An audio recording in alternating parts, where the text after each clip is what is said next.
When you set goals of how you want to spend your time, it becomes a lot easier to say no to everything that is not aligned with your essential priorities and focus on what matters most.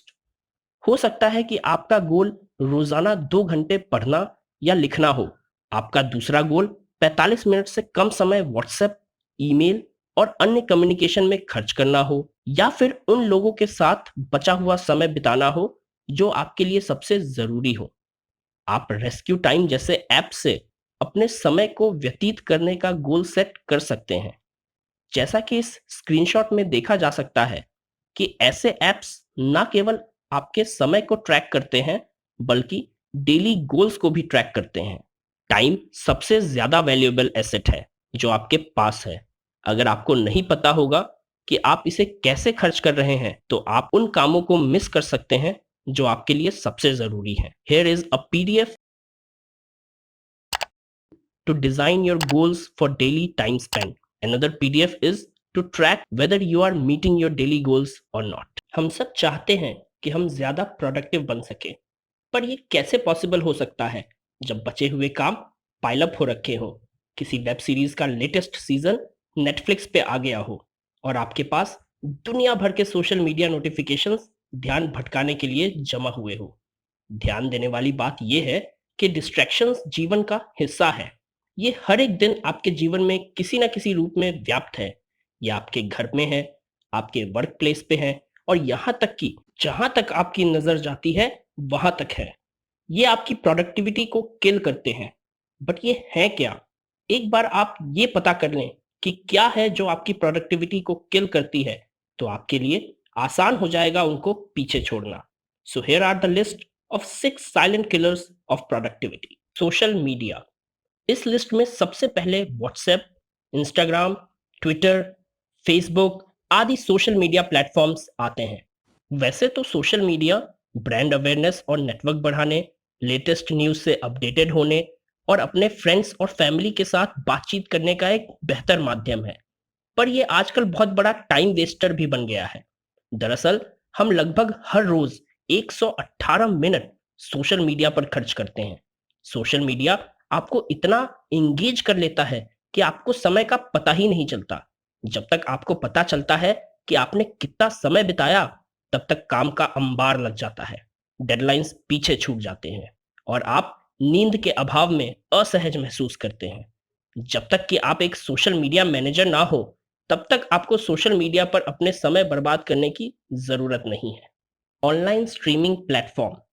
Telecom services द्वारा दिए गए अत्यधिक data PACS की बदौलत हम अपना ज्यादातर समय इंटरनेट पर बिताते हैं। स्पेशली सस्ते और अनलिमिटेड पैक्स ने यूजर्स को ज्यादा वीडियोस देखने के लिए आकर्षित किया है। ऐसे परिवेश में अन्य पॉपुलर ऑनलाइन स्ट्रीमिंग प्लेटफॉर्म्स जैसे नेटफ्लिक्स, अमेजन प्राइम, हॉटस्टार इत्यादि और उनके इंगेजिंग वेब सीरीज के आ जाने से इफेक्ट मल्टीप्लाई हो गया है। अब टेलीविजन और उन पर प्रसारित प्रोग्राम्स कहीं भी रेस में नहीं आते।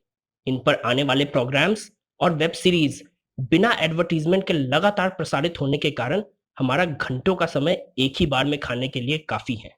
आगे क्या हुआ, ये जानने की क्यूरियोसिटी हमें अगला एपिसोड देखने के लिए उत्साहित करती है, और इसी प्रोसेस में हम कई बार 1 घंटे के 8-9 एपिसोड्स लगातार देख जाते हैं। ऐसे किसी सीरीज को देखने के बाद आप अपने आप से पूछिए कि आपने कितना समय खराब किया और उस समय में आप क्या-क्या काम कर सकते थे। आपको इन वेब सीरीज के माया जाल से बाहर निकलना होगा, नहीं तो ये साइलेंटली आपका समय किल करते जाएंगे, जिससे आप अपनी प्रोडक्टिविटी खोते जाएंगे। Talking too much. कुछ लोग ज्यादा लंबा बात करने के आदी होते हैं, चाहे वो फोन पे हो या पर्सनल मीटिंग में। कोशिश करें टू द पॉइंट और कंसाइज बोलें। हालांकि हमें किसी तीसरे व्यक्ति के बारे में बात करने में ज्यादा मजा आता है, जो कि गॉसिपिंग कहलाती है। दरअसल गॉसिपिंग बहुत बड़ा टाइम किलर है, जिससे बहुत सारे लोग संक्रमित हैं। याद रखिए, किसी की गैर मौजूदगी में उसके बारे में कुछ भी कहना या सुनना गॉसिपिंग है। इसको 100% अवॉइड करें, क्योंकि इसका कोई प्रोडक्टिव एस्पेक्ट नहीं है। ये सिर्फ टाइम किल करता है। Over thinking. कभी कभार आप ज्यादा सोचते हैं जिससे समय बर्बाद होता है। जब भी आप कहीं स्टकअप या फंस जाते हैं तो आप रुक जाते हैं। आप अपने आप को उसी समस्या के इर्द गिर्द घुमाते रहते हैं। कभी कभी आप उन परिस्थितियों के बारे में भी सोचते रहते हैं जो अभी तक आई ही नहीं या जिसके आने की संभावना भी बहुत कम हो। फिर भी आप उस पर सोच सोच कर अपना समय नष्ट करते हैं। काश जैसे शब्द ओवर थिंकिंग में कैटलिस्ट का काम करते हैं। काश अगर ऐसा होता तो ये होता। इस तरीके से सोचकर हम अपनी प्रोडक्टिविटी को खोते रहते हैं। Saying yes. ये सही है कि आप दूसरों को डिसअपॉइंट नहीं करना चाहते, पर यह भी संभव नहीं है कि आप सबको खुश रख पाएं। आप अक्सर सबको हाँ कहकर अपने लिए बहुत बड़ी समस्या खड़ी कर लेते हैं। आपके पास समय न होने के बावजूद दूसरों को सर्विस देने के चक्कर में आप अपनी प्रोडक्टिविटी किल करते हैं।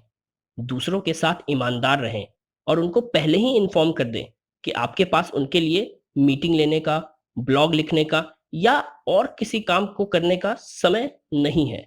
दूसरों की मदद करना और उनके काम में हाथ बटाना अच्छी बात है, पर अपना काम छोड़कर ऐसा करना बुद्धिमानी नहीं है।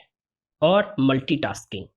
मल्टीटास्किंग का मतलब है बहुत सारे कामों को एक साथ करना, जैसे कि कॉल पे बात करते करते प्रेजेंटेशन बनाना या लिखते लिखते मोबाइल पे वीडियो देखना, एटसेट्रा। कई सारी मिसकंसेप्शंस के बावजूद ध्यान देने वाली बात यह है कि मल्टीटास्किंग आपका फ्रेंड नहीं है। रिसर्च के अनुसार ह्यूमन पॉपुलेशन के केवल 2% लोग ही इफेक्टिवली मल्टीटास्कर्स होते हैं। सॉरी टू से, पर आप उन 2% लोगों में नहीं आते। रिसर्च ये भी बताते हैं कि जितना बेहतर आप अपने आप को मल्टीटास्कर समझते हैं, दरअसल उतना ही विपरीत होने की संभावना है। बाकी 98% लोगों के लिए रिसर्च कहता है कि मल्टीटास्किंग आपकी प्रोडक्टिविटी को 40% तक घटा देता है और आपकी आईक्यू का 10 पॉइंट तक कम कर देता है।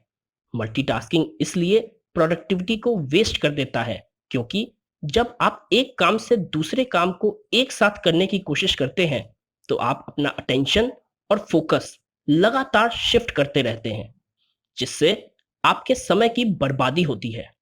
एक समय में एक काम करने से आप उस काम को बेहतर कर पाते हैं, जबकि बहुत सारे कामों को एक साथ करने के चक्कर में आप कई बार एक भी काम को अच्छे से नहीं कर पाते।